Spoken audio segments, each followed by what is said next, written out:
Welcome back to Breakfast with Bob, Boston Marathon Edition. My name is Bob Babbitt. We're presented and hosted by Highland, Stop Your Cramp, Not Your Race, and by Polar, Chase Your Destiny. Our next guest, multiple-time world champion and Ironman World Champion 1995, Karen Smyers. How you doing, Karen? I'm doing great. It's great to be here. We connect every year. I'm in my Elvis outfit, running up Heartbreak Hill, and there's Karen. We get our photo every year. It's the highlight of my race, watching my day, waiting for Elvis to come by. And I'm always thinking, I wonder if she's going to be out here this year. Doesn't matter the weather. I will be there. Yep.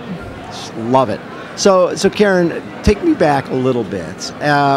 While you're racing as a professional, obviously, there's not enough dollars as a professional triathlete where you're going, okay, I'm just going to retire and live off my investments, right? So you had to be ready to reinvent yourself. Did you plant those seeds pretty early? Absolutely not. I didn't plan on ever retiring, to be honest. Yeah. And I kind of milked being a pro as long as I possibly could. I don't blame you. But the writing was kind of on the wall when I was pregnant with my second child that making a living at the sport was going to get tougher and tougher. So, coaching was an easy thing to start up while I was still racing.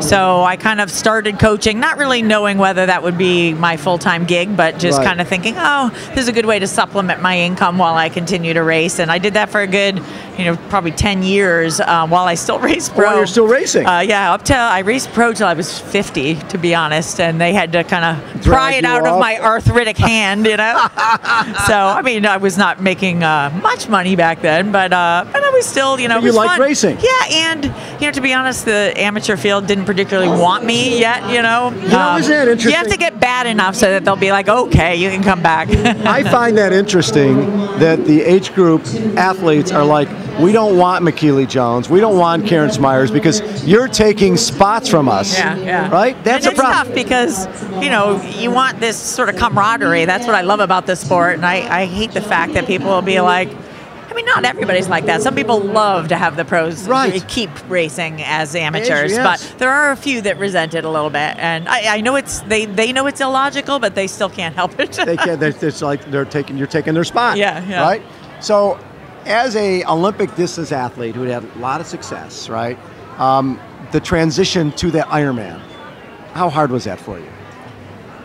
The hardest part about it was the mental, just deciding I wanted to be honest. Right. For years, I never intended on it. And I kind of looked, askance at what the, Paul and Newby Frasers were doing, and I was like, those people are crazy. Yeah.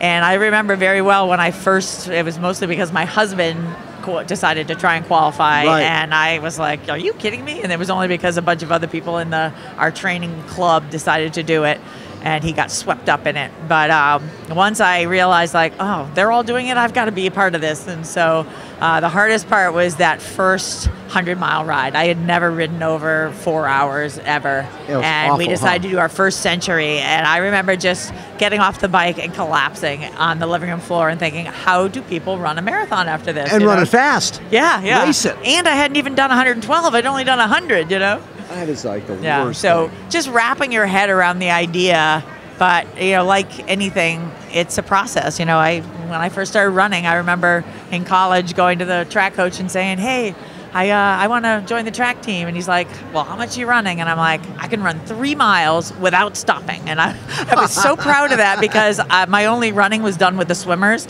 and a lot of them couldn't do it without stopping. So I was very proud of the fact. Like, it's not going to work. He's like, go run for 45 minutes, maybe get it in 5-6 miles, and then you can come to practice. And my whole body started to ache, from the neck down. I was used to, having my body supported in water. So it just took time. And so, I kind of look back at that with the bike mileage and thinking, okay, give your body time. Yes. It'll adapt, It'll adapt, yeah. And we obviously look at the 95 race and beating Paula and coming from behind as Karen Smyers' greatest race. What do you look at as in your mind, your greatest race? I'm definitely proud of that race, mostly because I know I ran really well. Yeah. But I was also a little mad at myself because during the bike, I feel like I kind of blew it a little bit.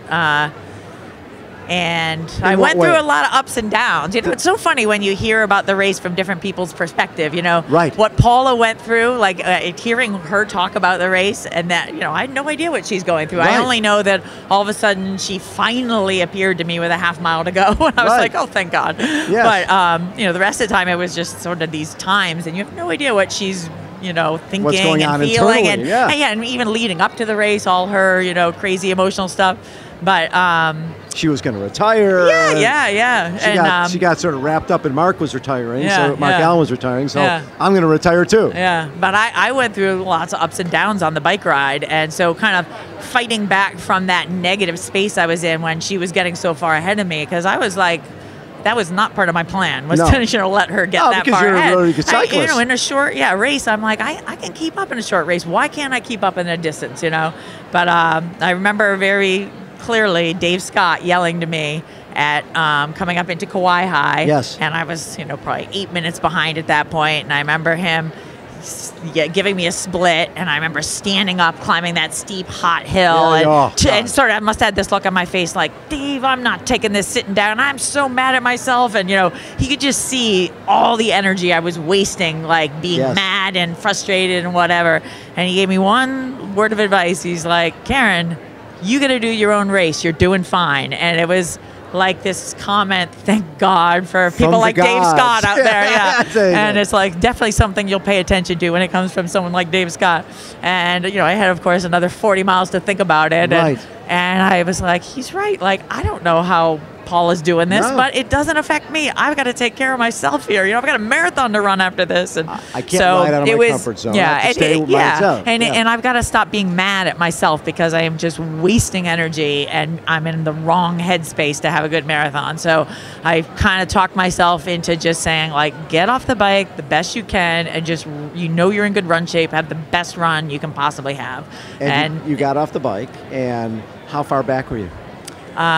12, 11, 45, something like that. So at that point, you just have to run your own thing, right? I knew from past years that I had made up, I knew the year before I'd made up 4 minutes in the first 8 miles.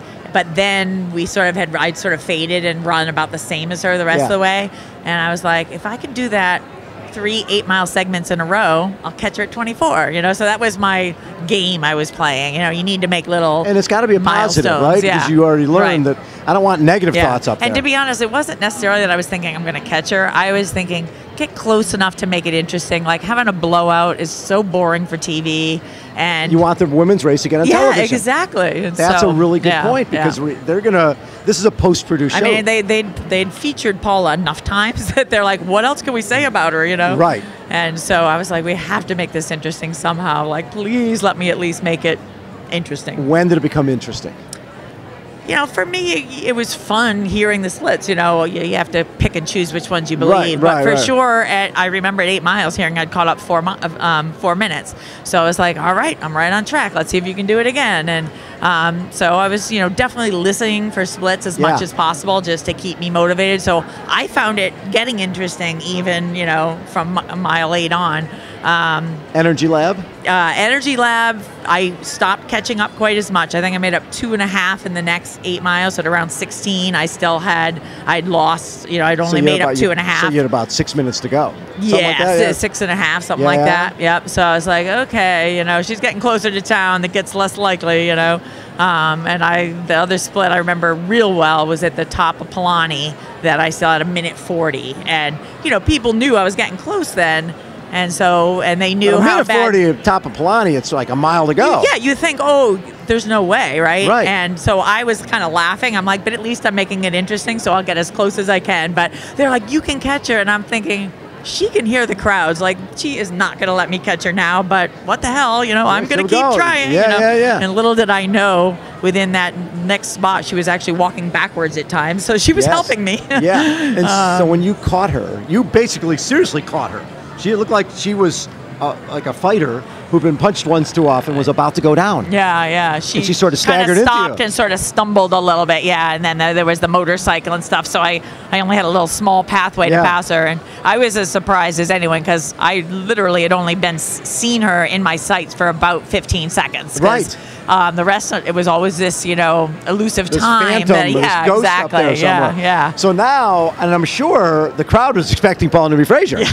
You're coming down Elite Drive, and I'm sure Mike Rowley's about, and here comes. There were no cell phones. Like, they did not know I had made the pass, right? No. So they see a figure coming. They still thought it was Paula. Did they say that? Did Yes, they they definitely announced at one point that Paula Newby Fraser's about to win. Winning her 8th title, and who is this? Yeah. It's and I'm Karen like, Smyers. change of plans. Sorry, I didn't mean to do that. Yeah. Well, but it was just confusing for me that she was not anywhere behind me, and that because you thought she might have gone when you went by. Yeah, I thought she had just cramped or something. I mean, I didn't have time to assess and you're certainly what she was not going looking through. back. Right. Well, no. I looked back a few times because I kept thinking, don't let her out sprint you now. I had no idea that she was suffering as badly until I watched the TV, So I was definitely looking behind and just making sure that, I didn't have to sprint to the line. Now, you'd been in the sport for a long time at that point. How did that win change things for you, or did it?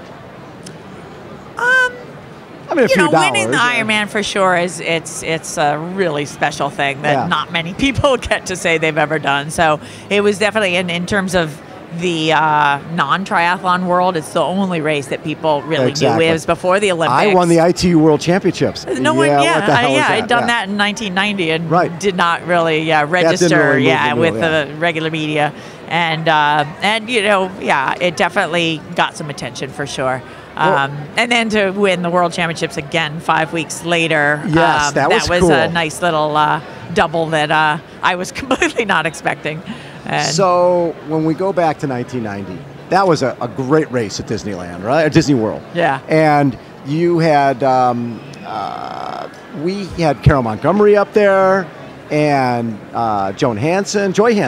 Yep. So Joy Hansen, Carol Montgomery, battling, and all of a sudden, here comes Karen Smyers by both of them, right? Well, Aaron Baker had been up there, too. Oh, that's right. So Aaron had done an Ironman maybe 2 weeks before, so we were like, please let her be vulnerable. I mean, she was clearly, in a different world. She was. I was like, at her best, where none of us are beating her. Right. So she, we knew going in that she might be vulnerable, and she led until I think Carol and Joy finally passed her, maybe with about a mile, 1.2 to go, around mile 5 or something.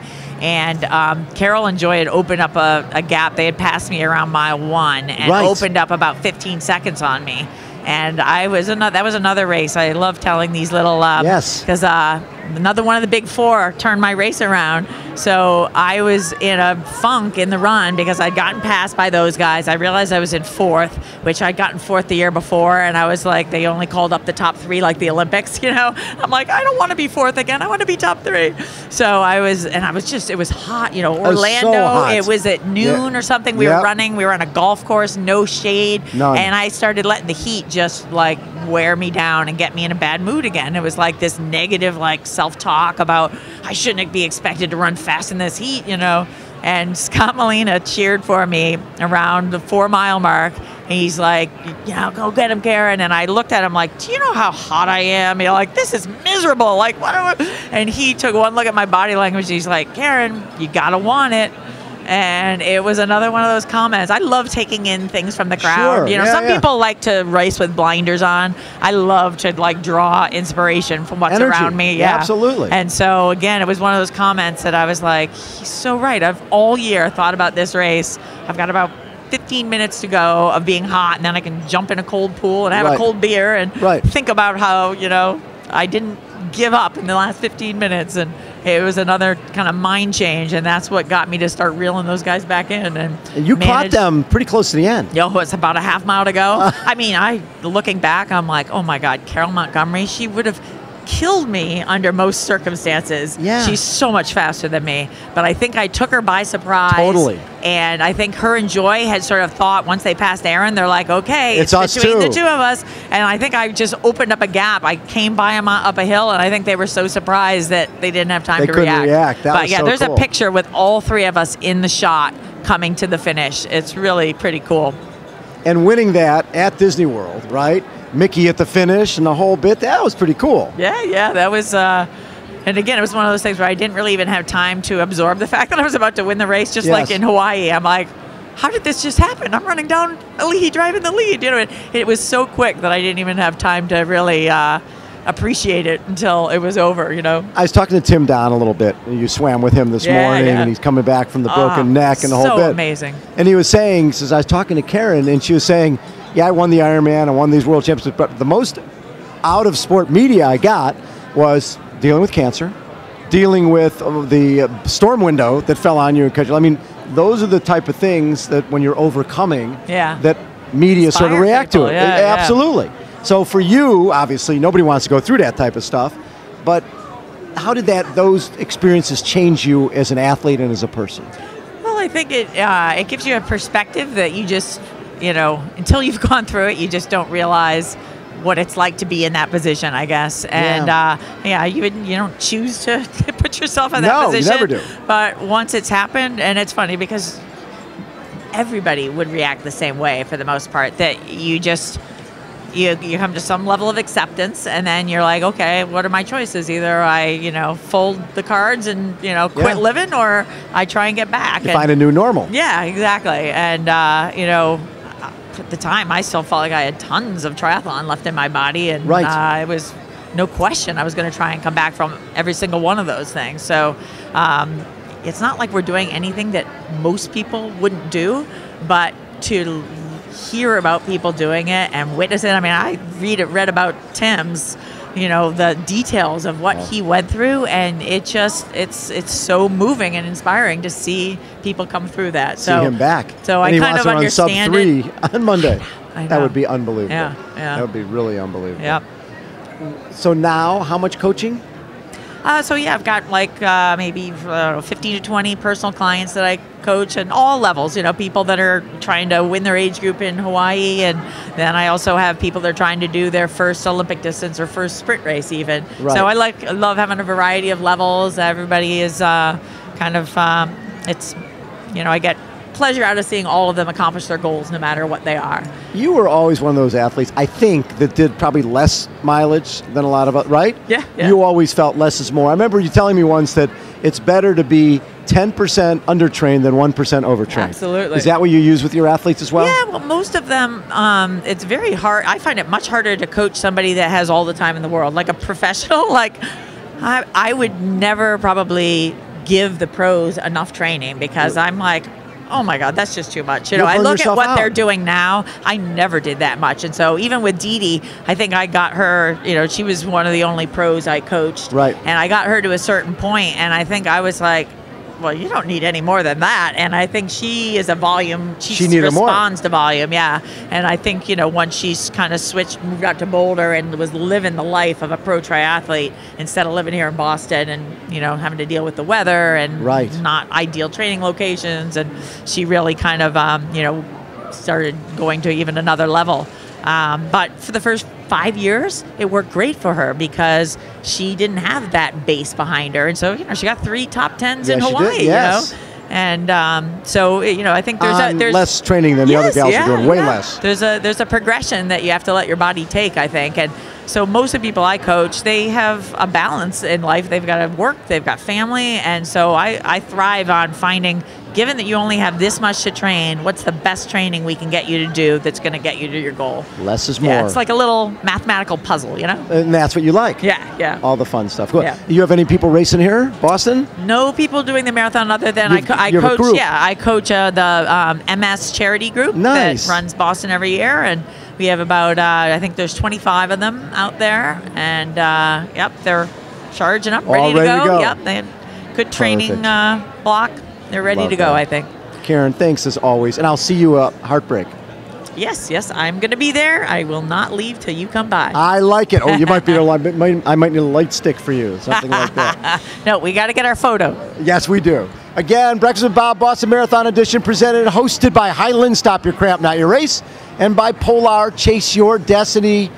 Hold on, everybody. We will be right back.